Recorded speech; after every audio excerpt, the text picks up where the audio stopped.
ಸ್ಥಳಕ್ಕೆ ಯೂದಕ್ಕೆ ಅರಿಯ ನೋಡ್ರಿ, ಸ್ಥಳ ಎಲ್ಲ ಯೂದನಿಗೂ ಗೊತ್ತು. ನಾನು ಅಲ್ಲಿ ಬರ್ತಾನೆ ಇದ್ದೇನೆ. ಎಲ್ಲ പതിവുപോലെ കൂടെ കൂടെ ഈ വരുവതിലേക്ക് യേശു പോയിക്കൊണ്ടിരുന്നു. ಆದರೆ ಅವಾಗ ಯೇಸು ಕರ್ತನು ಈ ಒಂದು ಎಣ್ಣೆ ಮರದ ಗುಡ್ಡಕ್ಕೆ ಹೋಗುತ್ತಾನೆ ಇದ್ದನು. ಈ ಹೋಗುವ ಸ್ಥಳ ಯೂದಾತನಿಗೆ ನೈಜರಿಯಾ. ಈ ಹೋಗುವಂತ ಜಾಗವು ಯೂದನಿಗೆ ಚೆನ್ನಾಗಿ ಗೊತ್ತು. ಯೇಸು ಎಪ್ಪಳಕ್ಕೆ ಹೋಗುವಾಯಿತು. ಯೇಸು ಯಾವ ಸಮಯದಲ್ಲಿ ಅಲ್ಲಿ ಹೋಗುತ್ತಿದ್ದರು. இந்த ಸ್ಥಳದಲ್ಲಿ இந்த ಸ್ಥಳದ ಯೇಸು ಕಾಣುವಂತ ಯೂದಾತನಿಗೆ നല്ല ವಾಕ್ಪುಂಡ. ನೋಡ್ರಿ, ಯೇಸು ಕರ್ತನು ಈ ಜಾಗದಲ್ಲಿ ಇಲ್ಲದೆ ಹೋದರೆ ಈ ಜಾಗದಲ್ಲಿ ಇರ್ತಾನೆ ಎಂಬುದಾಗಿ ಯೂದನಿಗೆ ಚೆನ್ನಾಗಿ ಗೊತ್ತು. ಕಾರಣ കൂടുതൽ പോയിക്കൊണ്ടിരുന്ന സ്ഥലം ಈ ಒಲಿಮರೆಯಾಗಿ. ಯಾಕೆಂದರೆ ಕಾರಣ ಏನೆಂದರೆ ತುಂಬಾ ಹೆಚ್ಚಾಗಿ ಹೋಗುತ್ತಿದ್ದಂತ ಜಾಗವು ಈ ಎಣ್ಣೆ ಮರದ ಗುಡ್ಡವಾಗಿತ್ತು. ಮುಂಚೆ ಹೋದಾಗ ಯಾವಾಗ ಸ್ತೋತ್ರ ಮಾಡಿ ಸಂಕೀರ್ತನ ಮಾಡಿ ಹೋಯಿತಿಲ್ಲ. ಸ್ತೋತ್ರ ಹಾಡಿ ಕೀರ್ತನೆಗಳನ್ನ ಹಾಡಿ ಹೋಗಲಿಲ್ಲ.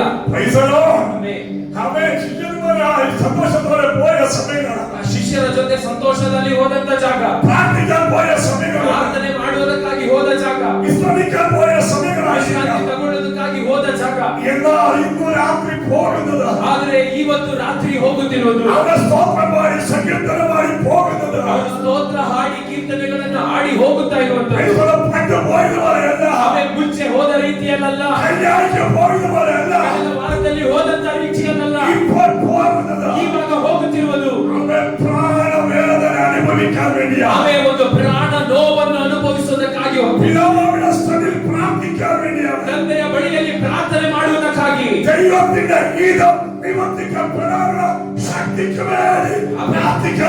ದೇವರ ಚಿತ್ತ ಪೂರ್ತಿಗೊಳಿಸುವುದಕ್ಕೆ ಬೇಕಾದ ಶಕ್ತಿಗಾಗಿ ಪ್ರಾರ್ಥನೆ ಮಾಡುವುದಕ್ಕಾಗಿ. ನೀವೆಲ್ಲರೂ ಇಲ್ಲಿದ್ದೀರಾ? ಏನಕ್ಕೋಸ್ಕರ ಹೋಗಿರುವುದು? ಒಂದು ಶಕ್ತಿ ಪಡೆದುಕೊಳ್ಳುವುದಕ್ಕಾಗಿ. ಅದು ಒಡೆಯಲ್ಪಡುವಾಗ, ಶರೀರವು ಮುರಿಯಲ್ಪಡುವಾಗ,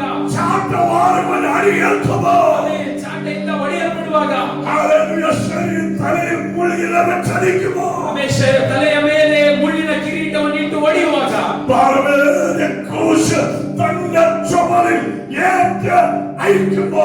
ಭಾರವಾದಂತ ಸಿಲುಬೆಯನ್ನು ತನ್ನ ತೋಳಲ್ಲಿ ಹೊತ್ತಿಕೊಂಡು ನಡೆಯುವಾಗ,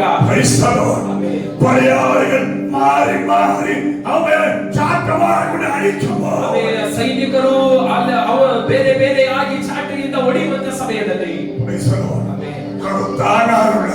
ಅದನ್ನು ಸಹಿಸಿಕೊಳ್ಳುವಂತ ಒಂದು ಕೃಪೆ ಸಿಗುವುದಕ್ಕಾಗಿ, ಒಂದು ಶಕ್ತಿಗಾಗಿ,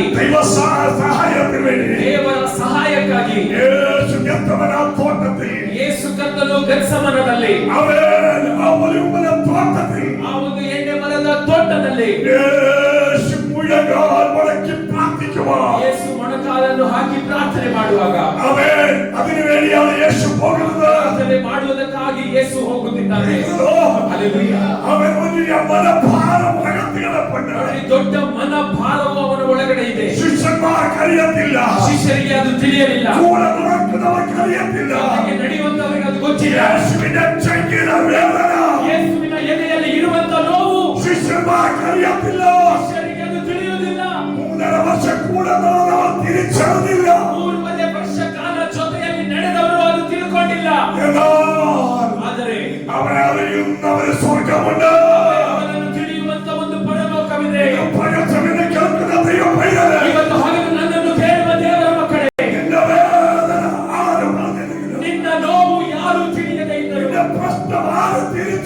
ನಿನ್ನ ಕಷ್ಟಗಳು ಸಮಸ್ಯೆಗಳು ಯಾರು ತಿಳಿಯದೇ ಇದ್ದರು, ನಿನ್ನ ಕಣ್ಣೀರು ಯಾರು ಕಾಣದೇ ಇದ್ದರು, ನೀನು ಯಾರು ನಿನ್ನನ್ನು ತಿಳಿಯದೆ ಹೋದರು. ನನ್ನ ಯೇಸು ಕರ್ತನು ನಿನ್ನ ಸ್ಥಿತಿಯನ್ನು ತಿಳಿಯಲು, ನನ್ನ ಯೇಸುವಿಗೆ ನಿನ್ನ ಸ್ಥಿತಿ ತಿಳಿಗೊತ್ತು.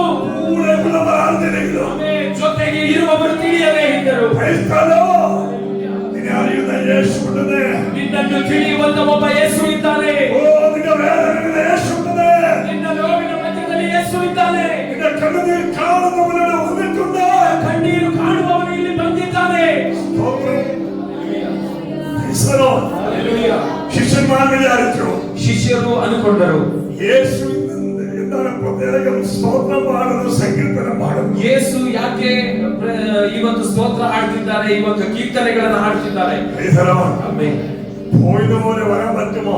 ಆಮೇಲೆ ಹೋದಂತ ರೀತಿಯಲ್ಲಿ ವಾಪಸ್ಸು ಹಿಂದಿರುಗಿ ಬರಲು ಸಾಧ್ಯವಾ? അവിടെ സ്തോത്രം പാടിയോ സങ്കീർത്തനം പാടിയോ ಆಮೇಲೆ ಜೊತೆಗೆ ಸ್ತೋತ್ರ ಹಾಡಿದವರು, ಕೀರ್ತನೆಗಳನ್ನು ಹಾಡಿದವರು ചതറിപ്പോകും, ಆಮೇಲೆ ದೂರ ಹೋಗುತ್ತಾರೆ, തള്ളിപ്പറയും. ಆಮೇಲೆ ನಿನ್ನನ್ನು ತಳ್ಳಿ ಬಿಡುತ್ತಾರೆ. സ്തോത്രം പാടിയോ തള്ളിപ്പറയും, ಆಮೇಲೆ ಸ್ತೋತ್ರ ಹೇಳಿದವರೇ ನಿನ್ನನ್ನು ಗೊತ್ತಿಲ್ಲ ಅನ್ನುತ್ತಾರೆ. സങ്കീർത്തനം പാടിയവർ തള്ളിപ്പറയും. ಆಮೇಲೆ ಕೀರ್ತನೆ ಹಾಡಿದವರು ಆಮೇಲೆ ನಿನ್ನನ್ನು ತಿಳಿಯರು ಅಂತ ಹೇಳ್ತಾರೆ.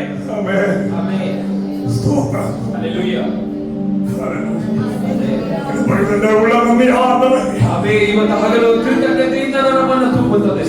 നിന്റെ കൂടെ ആരാധിച്ചു, ನಿನ್ನ ಜೊತೆಗೆ ಆರಾಧನೆ ಮಾಡಿದವರು, നിന്റെ കൂടെ അവൻ പ്രാർത്ഥിച്ചു. ನಿನ್ನ ಜೊತೆಯಲ್ಲಿ ಪ್ರಾರ್ಥನೆ ಮಾಡಿದವರು, അവൻ കൈത്താങ്ങിൽ താങ്ങാൻ നിന്നെ ബലപ്പെടുത്താൻ ഒരു പക്ഷേ അവർ കാണുന്നില്ല. ಆಮೇಲೆ ನಿನಗೆ ಸಹಾಯ ಮಾಡುವುದಕ್ಕಾಗಿ ಒಂದು ಕೈ ನಿನಗೋಸ್ಕರ ಕೊಡುವುದಕ್ಕಾಗಿ ಒಂದು ವೇಳೆ ಅವರು ಇರುವುದಿಲ್ಲ. ആരും കൂടെ ഇല്ലെങ്കിലും, ಆದ್ರೆ ಯಾರು ಜೊತೆಗೆ ಇಲ್ಲದೆ ಇದ್ದರು, ആരും കൂടെ ഇല്ലെങ്കിലും ಯಾರು ಜೊತೆಯಲ್ಲಿ ಇಲ್ಲದೆ ಇದ್ದರು, നീ എവിടെ മുഴങ്ങാൻ മുടക്കുന്നു, ನೀನು ಎಲ್ಲಿ ಮೊಣಕಾಲು ಹಾಕುತ್ತೀಯೋ, എവിടെ നീ കണ്ണീർ ഒഴുക്കുന്നു, ಎಲ್ಲಿ ನೀನು ಕಣ್ಣೀರು ಹಾಕುತ್ತೀಯೋ, അവിടെ ഇറങ്ങി വരുന്ന ദൈവ ಆಮೇಲೆ സാന്നിധ്യം